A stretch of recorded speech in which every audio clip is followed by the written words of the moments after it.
चलता रहता है पाठशाला में अगली क्लास, जिसमें आपको बताऊंगा पहले मोदी पुतिन जिनपिंग साथ आए, अब ईरान और किम जोंग को बुलाया चीन का धमाकेदार शक्ति प्रदर्शन।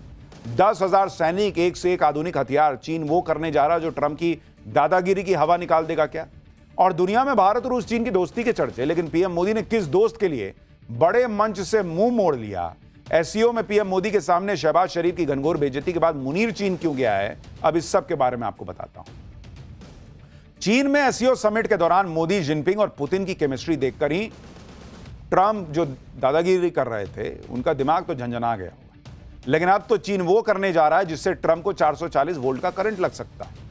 शी जिनपिंग चीन के इतिहास की सबसे बड़ी विक्ट्री डे परेड करने वाले हैं। इसमें चीन के एक से बढ़कर एक हाईटेक हथियारों की परेड निकलने वाली है। यह ऐसी परेड होगी, या इस परेड में चीन ऐसा कुछ करने वाला है जिससे डोनाल्ड ट्रंप का बीपी ऊपर नीचे हो सकता है। भाई, ट्रंप तो पहले ही तब से हिले हुए हैं जब से मोदी, पुतिन और जिनपिंग को एक साथ हंसते खिलखिलाते देखा होगा। अब जब जिनपिंग अपना शक्ति प्रदर्शन करेंगे तो ट्रंप को और तगड़े झटके लगेंगे, क्योंकि चीन की विक्ट्री डे परेड में ऐसे ऐसे देशों के राष्ट्राध्यक्ष शामिल होंगे जो ट्रंप और अमेरिका के कट्टर दुश्मन हैं। चीन की विक्ट्री डे परेड में बड़े बड़े नेता आ रहे हैं, लेकिन पीएम मोदी क्यों इस परेड के लिए चीन में नहीं रुके? वो क्यों इसमें शामिल नहीं हो गए? किस दोस्त के लिए नरेंद्र मोदी ने इस बड़े मंच से मुंह मोड़ लिया, वो भी आपको बताऊंगा। यह भी दिखाऊंगा कि एससीओ में पीएम मोदी के सामने शहबाज शरीफ की घनघोर बेइज्जती के बाद फर्जी फील्ड मार्शल पाकिस्तान वाला मुनीर, वो चीन क्यों गया है। लेकिन पहले ये जो धमाकेदार शक्ति प्रदर्शन है, पहले मोदी, पुतिन और जिनपिंग वाला, और अब ये जरा इसका ट्रेलर देखिए। वैसे तो चीन पिछले 80 सालों से विक्ट्री डे परेड का आयोजन करता रहा, लेकिन इस बार चीन की विक्ट्री डे परेड कई मायनों में ग्रैंड बताई जा रही, क्योंकि इसका मकसद सिर्फ चीन की मिलिट्री पावर दिखाना नहीं है, बल्कि इस परेड में ट्रंप को सीधी चुनौती देने के मंसूबे दिख रहे हैं, जिसके बारे में आपको आगे बताऊंगा। लेकिन पहले चीन की विक्ट्री डे परेड की बात कर लेते हैं। सेकेंड वर्ल्ड वॉर के दौरान जापान के सरेंडर को चीन विक्ट्री डे के तौर पर मनाता है। हर साल 3 सितंबर को बीजिंग के थियानमेन स्क्वायर पर विक्ट्री डे परेड होती है, जिसके जरिए चीन अपनी सैन्य ताकत को दुनिया के सामने पेश करता है। चीन का दावा है कि इस बार वो अपने इतिहास की सबसे बड़ी विक्ट्री डे परेड करने वाला है। आप इस वक्त जो वीडियो देख रहे हैं, ये चीन की विक्ट्री डे परेड के ही पुराने वीडियो हैं, जिसमें तोप, गोले, टैंक, फाइटर जेट्स, मिसाइलों का कितना विशाल प्रदर्शन हो रहा है वो दिख रहा है। लेकिन इस बार कहा जा रहा है इससे भी बड़ा आयोजन चीन करने जा रहा है।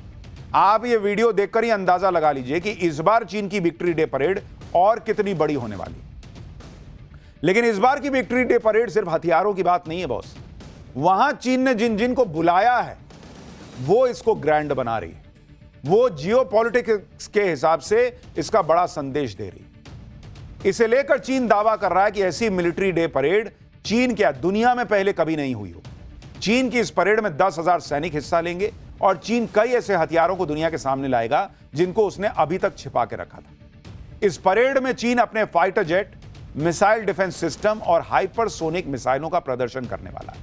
लेकिन चीन पहली बार अपनी DF-26 intermediate range ballistic missile भी दुनिया के सामने प्रदर्शित कर सकता है, कहा जा रहा है। इसके अलावा चीन अपनी नई एंटी शिप मिसाइल यिंग का भी प्रदर्शन करेगा। इस बार परेड में चीन लेटेस्ट हथियारों जैसे underwater drone, laser defence system और नई पीढ़ी की परमाणु मिसाइलों का भी प्रदर्शन करेगा। चीन में एक तस्वीर बड़ी वायरल हो रही है। तस्वीर में तिरपाल से ढका हुआ एक विशाल वाहन दिखता है, ये देखिए। चाइनीज मीडिया दावा कर रही है कि यह चीन का लेजर डिफेंस सिस्टम है, जो शक्तिशाली लेजर के जरिए मिसाइल्स और ड्रोन्स को मार गिराने में सक्षम है। चीनी सेना का दावा है कि यह दुनिया का सबसे शक्तिशाली लेजर एयर डिफेंस सिस्टम है, जिसको चीन पहली बार दुनिया के सामने लेकर आएगा और दिखाएगा। लेजर डिफेंस सिस्टम नए जमाने का एयर डिफेंस सिस्टम होता है, जिसमें हाई पावर लेजर का इस्तेमाल होता है, जिसे जमीन पर तैनात किया जा सकता है। इस सिस्टम से निकलने वाली लेजर सैकड़ों किलोमीटर की रेंज तक लक्ष्य को भेद सकती है। जैसे ये आपको एनिमेटेड वीडियो के जरिए हम आपको समझा रहे हैं, इस तरह का कुछ रहता है। इस डिफेंस सिस्टम की लेजर अपने टारगेट को तब तक गर्म करती है जब तक वो हवा में नष्ट ना हो जाए। देख रहे हैं कैसे एक साथ वो पतली पतली लेजर लाइट जैसे होती है वो निकलती है, धाड़ धाड़ धाड़ फोड़ देती है। इस सैन्य प्रदर्शन के जरिए शी जिनपिंग अमेरिका समेत पश्चिमी देशों को मैसेज देना चाहता है कि चीन से पंगा लेना इतना आसान काम नहीं। विक्ट्री डे परेड में चीन सिर्फ अपनी मिलिट्री पावर ही नहीं दिखा रहा, बल्कि शी जिनपिंग ने ट्रंप के सिर चढ़ा बुखार उतारने का भी पूरा इंतजाम किया है। ट्रंप ने पहले दावा किया था कि चीन ने उन्हें विक्ट्री डे परेड में आने का न्योता दिया, लेकिन चीन की तरफ से कहा गया है कि उसकी तरफ से ट्रंप को कोई इनवाइट भेजा ही नहीं गया, बल्कि चीन ने इस बार विक्ट्री डे परेड में ज्यादातर उन देशों के राष्ट्राध्यक्षों को बुलाया है जो अमेरिका का खुला विरोध करते हैं। आप देखिए कि एससीओ समिट में नरेंद्र मोदी, व्लादिमीर पुतिन और शी जिनपिंग की तिकड़ी को हाथ मिलाते देखकर पूरी दुनिया में चर्चा हो रही थी कि अरे भाई अब ट्रंप का क्या होगा, क्योंकि व्लादिमीर पुतिन तो पहले ही चीन में है, जो एससीओ समिट के बाद अब चीन की विक्ट्री डे परेड में भी हिस्सा लेंगे। और ट्रंप के दुश्मन नॉर्थ कोरिया के supreme leader Kim Jong Un को भी चीन ने बुला लिया, वो भाई पहुंच गया है। 3 सितंबर को विक्ट्री डे परेड में जिनपिंग, पुतिन और किम जोंग उन जब एक मंच पर होंगे तो ट्रंप को शॉक लगना तय है। किम जोंग का चीन की परेड में शामिल होना एक बड़ी खबर है, क्योंकि 2019 के बाद किम जोंग उन पहली बार चीन पहुंचे। दिसंबर 2011 में अपने पिता की मृत्यु के बाद सत्ता संभालने के बाद से आज से पहले किम जोंग उन ने किसी भी बहुपक्षीय सम्मेलन या विदेशी नेताओं से जुड़े किसी कार्यक्रम में हिस्सा लिया ही नहीं। किम जोंग ने चीन पहुंचकर ट्रंप को ठेंगा दिखा दिया, क्योंकि अभी कुछ दिन पहले ही ट्रंप किम जोंग की तारीफ कर रहे थे। ट्रंप अपने पहले कार्यकाल में 3 बार किम जोंग से मिल चुके हैं और अब चौथी बार किम जोंग से मिलने की प्लानिंग कर रहे थे। ट्रंप तो ये तक कह चुके हैं कि वो किम जोंग के प्यार में पड़ चुके हैं और वो किम के साथ गोल्फ खेलना चाहते हैं। अभी 25 अगस्त को ही ट्रंप कह रहे थे कि किम जोंग से तो उनके बहुत अच्छे रिश्ते हैं। एक बार सुनिए, लेकिन यहां तो कुछ और ही खेला हो रहा है।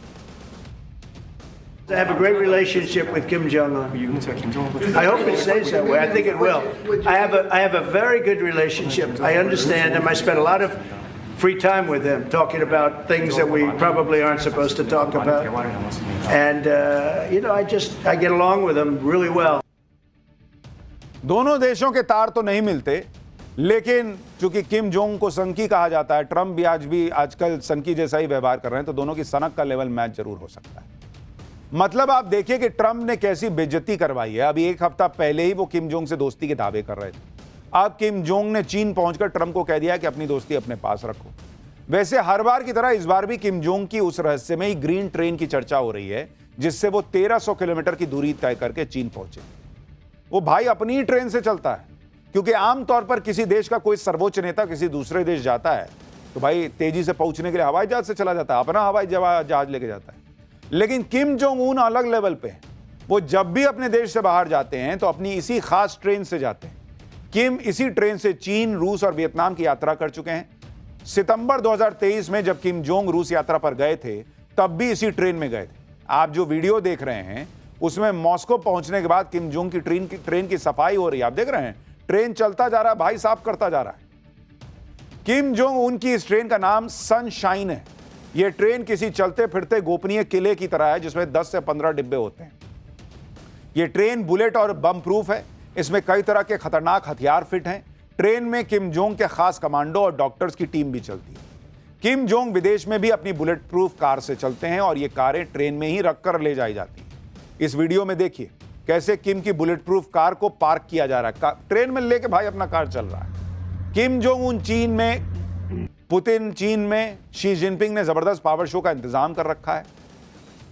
अब आप अंदाजा लगाइए कि बीजिंग के थियानमेन स्क्वायर पर जब हजारों चीनी सैनिक मार्च कर रहे होंगे, चीन अपने हथियारों का लाव लश्कर दिखा रहा होगा और परेड के मंच पर पहली बार एक साथ अमेरिका के 3 बड़े दुश्मन खड़े होंगे, तो ट्रंप के लिए क्या मैसेज जाएगा। लेकिन जिनपिंग ने माफ कीजिएगा, सिर्फ पुतिन और किम जोंग को ही नहीं बुलाया, बल्कि ऐसे ऐसे देशों के नेताओं को इनवाइट किया है जो ट्रंप के कट्टर दुश्मनों की कैटेगरी में आते हैं। पुतिन और किम जोंग तो आएंगे ही, ईरान के राष्ट्रपति मसूद पेजेश्कियन भी चीन की विक्ट्री डे परेड में शामिल होंगे। इसके साथ ही करीब 26 देशों के नेता परेड में शामिल हो सकते हैं, लेकिन सर्बिया और स्लोवाकिया के अलावा कोई यूरोपीय देश या पश्चिमी देश का नेता इसमें शामिल नहीं होगा। अब आप यह भी सोच रहे होंगे कि चीन की विक्ट्री डे परेड में नरेंद्र मोदी क्यों नहीं होंगे, क्योंकि ऐसा तो हो नहीं सकता कि जिनपिंग ने नरेंद्र मोदी को इन्वाइट ना किया हो।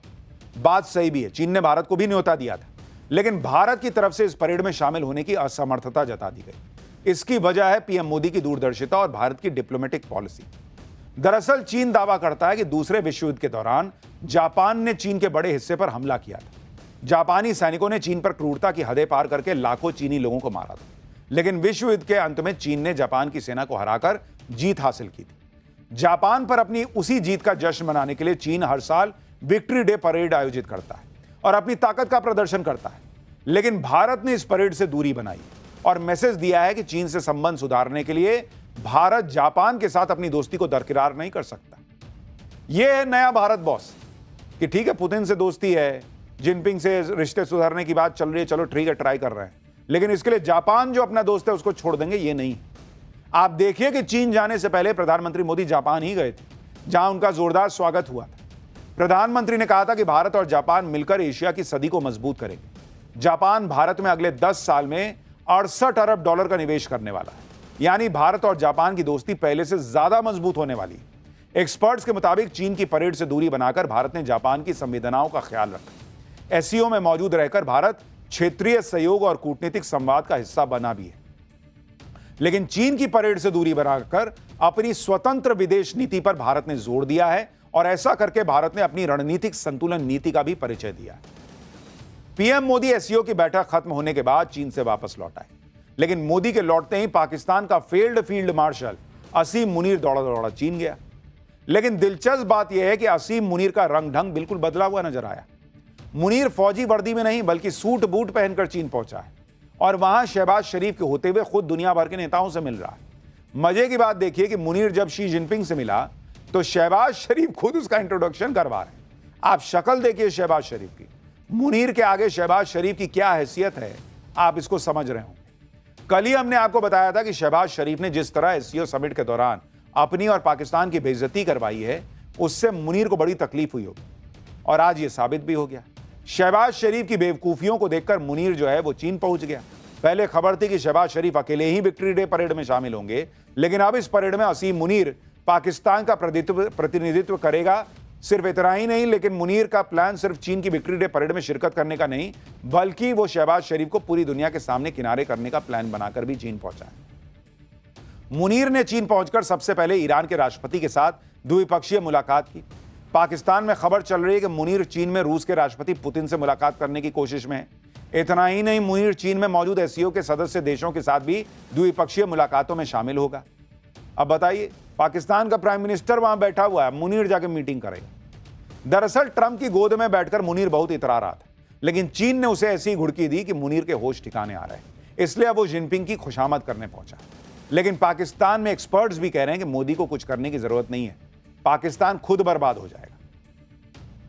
तो ये सब चल रहा है इस वक्त और बहुत सारी चीजें चल रही हैं, लेकिन जब बर्बादी की बात हो रही है, भाई साहब, जो बाढ़ बारिश बर्बादी कर रही है, जरा उसका चैप्टर भी देखिए। दिल्ली में बाढ़ का खतरा, नोएडा में रेड अलर्ट, गुरुग्राम फुल जाम, बारिश के कोहराम का फुल चैप्टर खोलता हूं। बाढ़ बारिश की तबाही की ऐसी तस्वीरें जिसने पिछली हर तबाही को पीछे छोड़ दिया है। इस वक्त भारी बारिश से देश के कई हिस्सों में बड़ी तबाही मची है। पंजाब, जम्मू, भाई साहब बहुत बुरा हाल है। पहाड़ों पर तो पहले से भी आफत थी, लेकिन इस बीच अब खतरा हाईटेक शहरों तक बढ़ने लगा है। दिल्ली में यमुना खतरे के निशान से ऊपर बह रही है, कई इलाकों में पानी भर गया है। नोएडा में भारी बारिश का रेड अलर्ट जारी किया गया, बारिश रुकने का नाम नहीं ले रही। गुरुग्राम का क्या हाल हो गया है, उसकी बात तो कल से सारे लोग कर रहे हैं कि भाई साहब गजब ट्रैफिक जाम लग गया, लोग अपने अपार्टमेंट में फंस के रह गए। ऐसा जाम लगा रहा कि लोग घंटों सड़क पर फंसे रह गए। कुल मिलाकर बारिश ने बड़े बड़े शहरों में भी कोहराम मचा दिया। आज पाठशाला में पहाड़ से मैदान तक बादल फाड़ बारिश से मची तबाही की एक एक तस्वीर आपको दिखा। आप सोचिए कि दिल्ली में बाढ़ का खतरा मंडरा रहा है, नोएडा में स्कूल्स बंद करने पड़े हैं भाई। इस तरह से रेड अलर्ट है कि और तेज बारिश हो सकती है, हवाएं तेज चल सकती है। और गुरुग्राम की ये तस्वीरें आप देखिए। ये सब जो हो रहा है ये आपको दिखाऊं, उससे पहले इसकी एक झलक दी।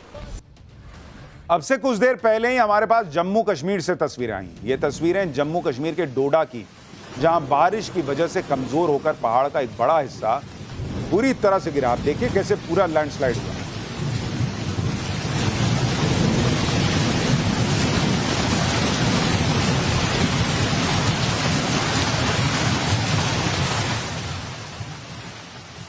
इसी तरह का हाल हिमाचल प्रदेश का है।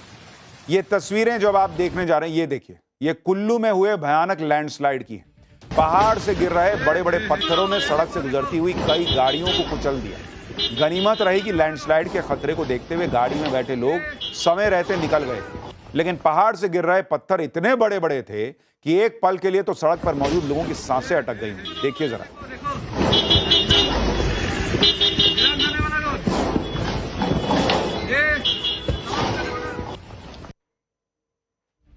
लैंडस्लाइड की कुछ ऐसी ही डराने वाली तस्वीरें सोलन से भी आई। वहां भी लगातार हो रही बारिश की वजह से अचानक पहाड़ का बड़ा हिस्सा टूटकर गिरने लगा। बड़े बड़े पत्थरों के साथ गिर रहे मलबे की वजह से वहां से गुजर रहा शिमला हाईवे बंद हो गया और हाईवे से गुजर रहे लोगों ने भी जान बचाने के लिए आनन फानन में अपनी गाड़ी को वापस घुमा लिया। हिमाचल में बादल फाड़ बारिश की वजह से पहाड़ लगातार दरक रहे हैं। किन्नौर की तस्वीर देखिए, जहां नाथपा डैम साइट के पास पहाड़ का बड़ा हिस्सा टूटकर नीचे से गुजर रही सड़क पर आ गया। कुछ देर के लिए तो ऐसा लगा